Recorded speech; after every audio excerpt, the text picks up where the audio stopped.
Hi friends, ಇವತ್ತು ನಾನಿಲ್ಲಿ ನಿಪ್ಪಟ್ಟು ಹೇಗೆ ಮಾಡೋದು ಅಂತ ತೋರಿಸ್ತಿದ್ದೀನಿ. ಮೊದಲಿಗೆ ಒಂದು ಬೌಲ್ ಇಟ್ಕೊಂಡಿದ್ದೀನಿ. ಒಂದು ಬೌಲ್ಗೆ ಅಕ್ಕಿ ಹಿಟ್ಟು 1 ಕಪ್ ಆಗೋಷ್ಟು, 1/4 ಕಪ್ ಆಗೋಷ್ಟು ಮೈದಾ ಹಿಟ್ಟು, ಚಿಕ್ಕದಾಗಿ ಹೆಚ್ಚಿ ಇಟ್ಕೊಂಡಿರೋಂಥ ಕರ್ಬೇವಿನ ಸೊಪ್ಪು ಹಾಕ್ಕೊತಿದ್ದೀನಿ, ಸ್ವಲ್ಪ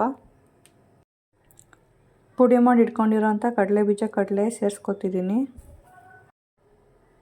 1/4 ಕಪ್ ಆಗೋಷ್ಟು ಸಣ್ಣ ರವೆ, ಜೀರಿಗೆ, ಬಿಳಿ ಎಳ್ಳು, ಅಚ್ಕಾರದ ಪುಡಿ, ರುಚಿಗೆ ತಕ್ಕಷ್ಟು ಉಪ್ಪು,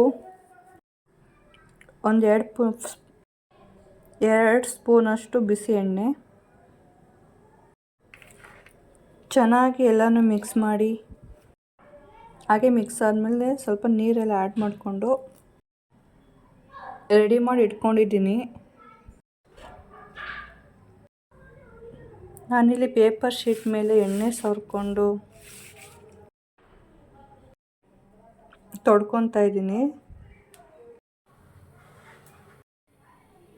ಈ ಕಡೆ ಎಣ್ಣೆ ಕಾಯಕ್ಕೆ ಇಟ್ಕೊಂಡಿದ್ದೀನಿ. ಒಂದು ಪ್ಯಾನ್ಗೆ ಎಣ್ಣೆ ಕೂಡ ಕಾಯ್ತಿದೆ.